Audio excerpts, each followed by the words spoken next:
Shadow work is not about healing, it's about honesty, and honesty can break you. That's why Jung warned us, if you go into the shadow unprepared, it doesn't set you free, it consumes you. This video explores deep psychological themes. If you're currently in therapy or engaging in shadow work, please approach this content with care. We talk about healing like it's a glow-up, but real shadow work feels more like an unraveling, and yet, it's become a trend. Real shadow work is not cozy.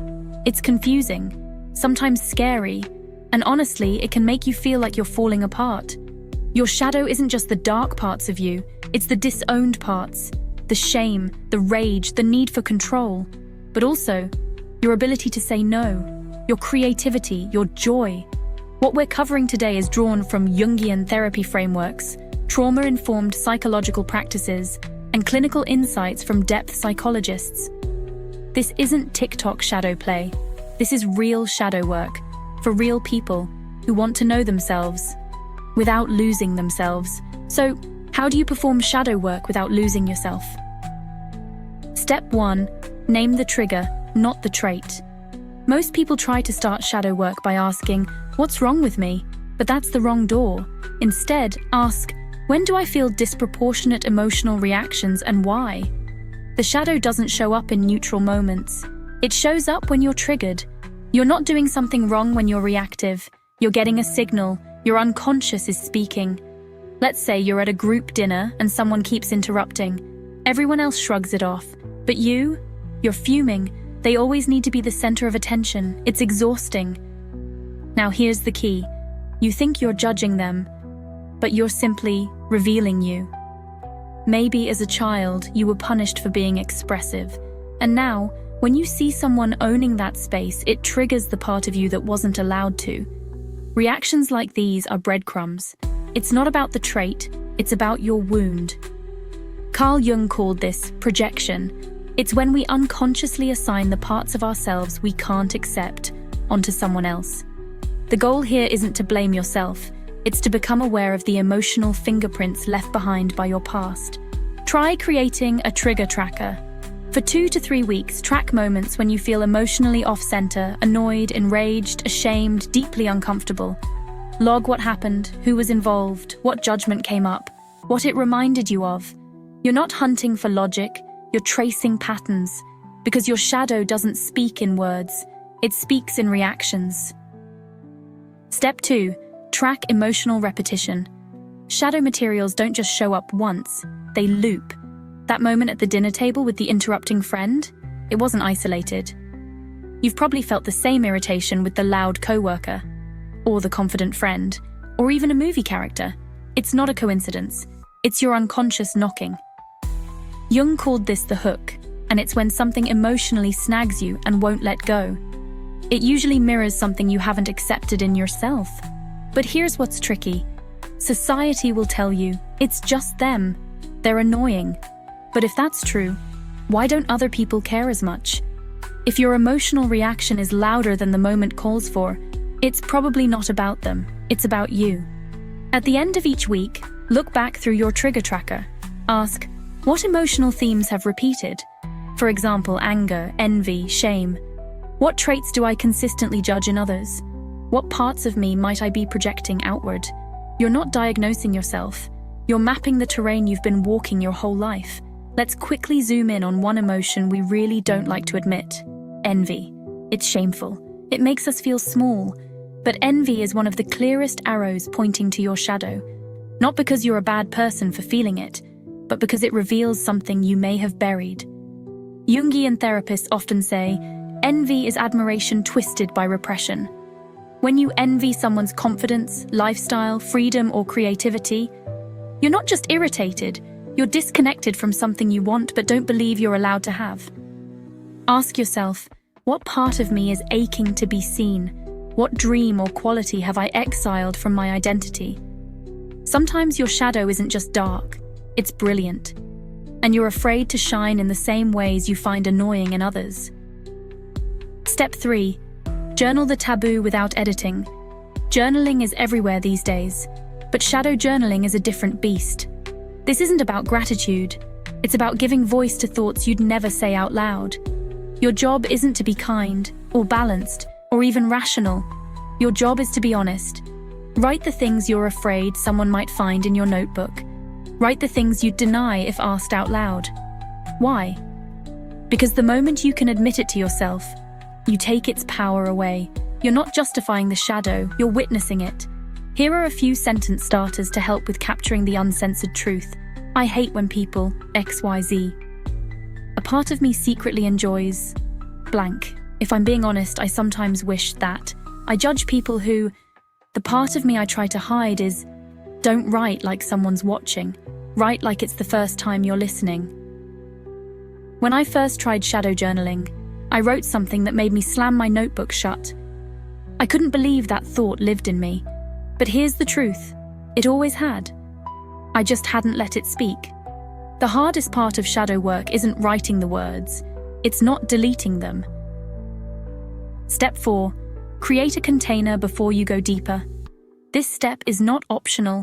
Shadow work stirs up old emotions, rage, grief, shame, abandonment. And if you don't have a container or a safe structure to hold what surfaces, it can flood you. Most emotional damage didn't come from what we felt. It came from feeling alone in it. If you re-enter that space without support, your body might not know the difference between then and now. You're not weak for needing structure. You're wise for creating safety. For a grounded shadow session framework, set a clear time frame, 15 to 45 minutes. Open with a physical ritual. Light a candle, grounding music, hold a stone. State your intention aloud. I'm exploring my anger safely and with curiosity. Plan an anchor afterward, a nature walk, coloring, music, a call with a friend. Close with a phrase, I'm done for now. I'm allowed to return to safety. Step 5. Integration does not mean elimination. The goal of shadow work isn't to destroy the parts of you that feel shameful. It's to understand why they showed up. That rage you've tried to suppress. It may have been protecting you from helplessness. That control you're criticized for? It might have been your armor in chaos. These aren't flaws, they're defenses. And defenses aren't evil, they're adaptive. So what does integration look like day to day? How do you know you're integrating your shadow? It's not a light bulb moment. It's not a perfect transformation. It's subtle but powerful. Integration means you still get triggered, but you pause.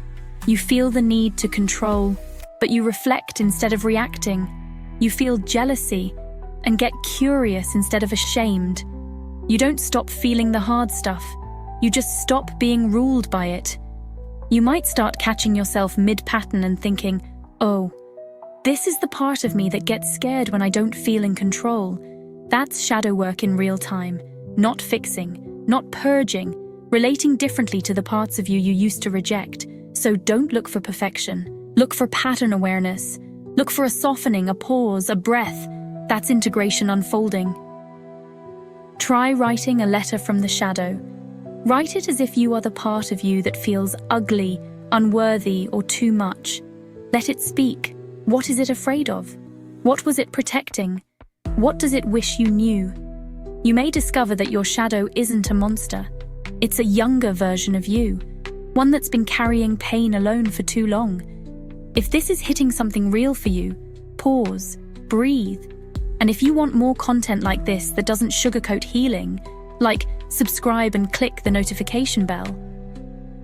Before we go any further, let's talk about the hidden trap that can completely derail your growth. It is called spiritual bypassing. Coined by psychologist John Wellwood, spiritual bypassing is using spirituality to avoid emotional work. It looks like healing, but it's actually hiding. Here are a few examples in shadow work. 1. Saying everything happens for a reason to skip anger or grief. 2. Using meditation to dissociate instead of reflect. 3. Believing you're above jealousy now when you're actually repressing it. So, why is this dangerous? Because it mimics healing while deepening avoidance. It numbs you from the emotions you most need to confront. The shadow doesn't disappear if you send it love. It festers in silence. And if you're not careful, it'll convince you that discomfort is failure, when it's actually the doorway to growth. Here is one more common spiritual trend that sounds enlightened, but is actually polished bypassing. If I think negative thoughts, I'll manifest bad things. This creates fear of your own mind. It teaches you to suppress sadness, grief, or anger because they're low vibe. But your emotions are not curses, they're messengers. Suppressing them in the name of manifestation doesn't heal anything. It just buries the truth and the shadow gets louder underground. Good vibes only. Toxic positivity isn't positive, it's gaslighting. And when you constantly force yourself to smile, stay grateful, and choose happiness, you're not being spiritual. You're being emotionally dishonest. Let's bust a few of the most common myths. Myth 1. Shadow work is journaling cute prompts like, "What am I hiding?" Aesthetic journaling isn't bad, but it's not the same as doing the work. True shadow work is emotionally confrontational. It brings up shame, denial, and discomfort. It's admitting things you'd never say out loud. It's writing things that scare you. This isn't about pretty pages, it's about ugly honesty. Myth 2. You can do it in a weekend. That's not shadow work. That's a productivity mindset applied to your trauma. Your shadow was built over decades. You don't deconstruct it with a checklist. Shadow work isn't fast. It's deep. Myth 3. Once you do shadow work, you're healed. Shadow work isn't a one-time purge. It's a lifelong integration process. Just when you think you've figured out your pattern, it shows up again, in a new context, with a new mask. Shadow integration doesn't end, it evolves. Myth 4.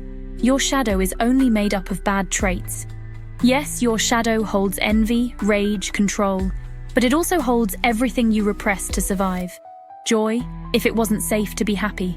Assertiveness if you were punished for saying no. Sensuality, if you were shamed for having a body. Shadow work is about reclaiming what you were told to hide, even if it was powerful, beautiful, or true. Myth 5. Everyone should do shadow work. Not everyone is ready for this work. And that's okay. If you're in crisis, navigating trauma without support, or emotionally overwhelmed, shadow work can destabilize you. You need emotional scaffolding before self-excavation. This isn't weakness, this is wisdom. So ask yourself this: what part of you are you still afraid to meet in the mirror? That's where the shadow begins. And when you stop avoiding it, that's where you begin. If you've made it this far, thank you. You faced the shadow. You didn't flinch. And it didn't consume you. That's not just brave, that's transformational. In our next video, we're exploring the collective shadow, why societies go mad. Until next time, take care.